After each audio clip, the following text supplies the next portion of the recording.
श्री शिवाय नमस्ते दोस्तों, आज की वीडियो में जानेंगे प्रदोष व्रत कब है, क्या पूजा विधि है, क्या करना चाहिए, क्या नहीं करना चाहिए और प्रदोष काल का महत्व क्या होता है, कौन सा समय प्रदोष काल होता है। सभी चीज़ें इस वीडियो में जानेंगे। छोटी सी है, अच्छी लगे तो लाइक सब्सक्राइब जरूर कर लीजिए, जिससे आगे वीडियो मिलती रहे। कमेंट में हर हर महादेव जरूर लिखिएगा। दोस्तों, भगवान शंकर हैं। प्रदोष काल में महादेवी का भी विधिवत पूजन किया जाता है। इसमें व्रती को सायकाल शिवजी जी का पूजन करके ही भोजन करना चाहिए। धन संपत्ति प्राप्त करने के लिए प्रदोष काल में शिव तांडव स्तोत्र का पाठ विशेष लाभदायक होता है। लंकापति रावण शिवजी जी का अनंत भक्त था और रावण ने शिव को प्रसन्न करने के लिए सोने की लंका और अथाह धन संपदा और सिद्धियां प्राप्त की थीं। स्त्री लक्ष्मी प्राप्ति एवं कष्टों से निवृत्ति के लिए शिव तांडव स्तोत्र का पाठ अचूक उपाय है। प्रदोष काल में पूजा करके रावण कृत शिव तांडव स्तोत्र जो पढ़ता है भाव भक्ति से, वह सर्वतः ही विजयी होता है। प्रदोष व्रत जो है भगवान शिव को प्रसन्न कर जीवन में सुख समृद्धि लक्ष्मी प्राप्त करने का स्वर्ण अवसर होता है।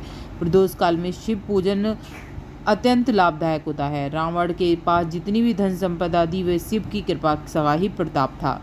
रावण प्रदोष काल में शिवजी जी को प्रसन्न करता था और सिद्धियां प्राप्त करता था। धर्मशास्त्रों में लक्ष्मी प्राप्ति हेतु गन्ने के रस द्वारा शिवजी जी का रुद्राभिषेक करने से लक्ष्मी जी की कृपा प्राप्त होती है। दोस्तों, प्रातःकाल स्नान आदि से पवित्र होकर शिव स्मरण करते हुए निर्हार रहना चाहिए। सायकाल सूर्यास्त से 1 घंटा पहले पूर्ण स्नान करके गंध मदार पुष्प बिल्व पत्र और धूप दीप निवेद आदि पूजन सामग्री एकत्र कर लेनी चाहिए। 5 रंगों को मिलाकर पंच पुष्प की प्रकृति बनाकर आसन पर उत्तर पूर्व दिशा की ओर मुख करके बैठना चाहिए और देवाधिदेव शंकर का पूजन करना चाहिए।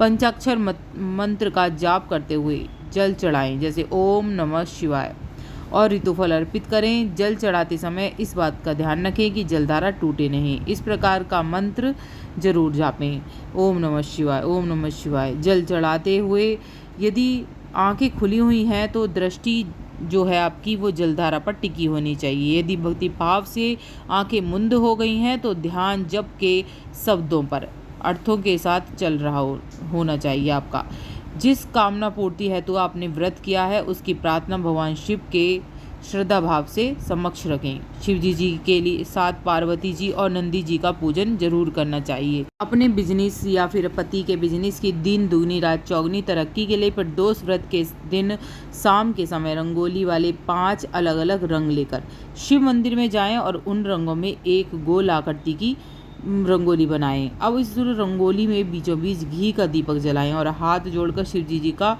आशीर्वाद लें। और प्रदोष व्रत के दिन ऐसा करने से बिजनेस में दिन दुगनी रात चौगनी तरक्की होती है।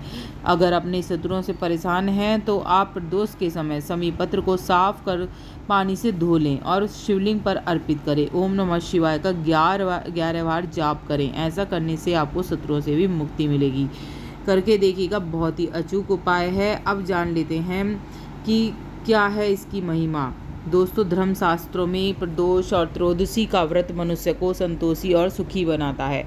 इस व्रत के पुण्य प्रभाव से सुहागन स्त्रियों का सुहाग अटल रहता है। जो स्त्री पुरुष जिस कामना को लेकर इस व्रत को करते हैं उनकी सभी मनोकामना कैलाशपति पूरी करते हैं। सूत जी के कथा अनुसार त्रयोदशी का व्रत करने से 100 गाय दान का फल भी मिलता है और तन मन धन से आपको ये पूजा करनी चाहिए, जब भी आपका इसका पूरा फल मिलेगा।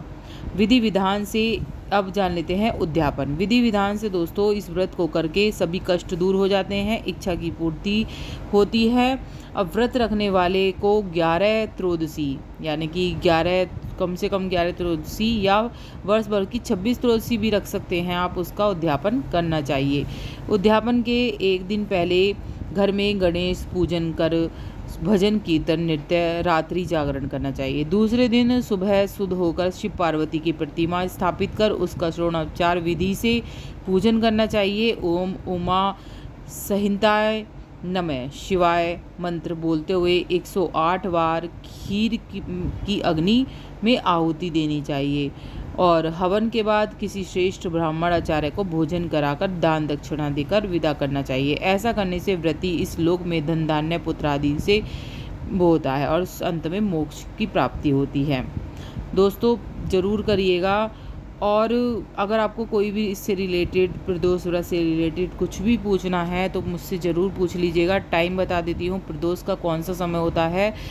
जैसे ही दिन ढलने को होता है उससे पहले ही 10 मिनट पहले ही आपको मंदिर जाना होता है और 8 बजे तक आप प्रदोष की पूजा कर सकते हैं। घर के बाहर मुख्य द्वार पर एक दीपक जरूर लगाना चाहिए। प्रदोष के दिन कहते हैं, प्रदोष के दिन भोलेनाथ माता पार्वती के साथ भ्रमण पर निकलते हैं। जिस घर में उजाला दिखते हैं वहीं पर अपना निवास करते हैं।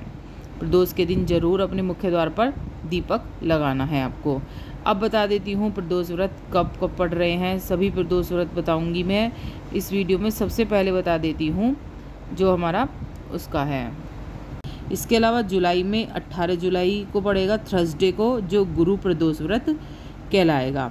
वार के हिसाब से ही प्रदोष व्रत करे जाते हैं। और अगस्त में थर्सडे वाले दिन पड़ेगा ये गुरु प्रदोष व्रत कहलाएगा। ऐसे ही 17 अगस्त को पड़ेगा शनिवार के दिन, जो शनि प्रदोष कहलाएगा। और अगस्त में 31 को पड़ेगा जो सैटरडे में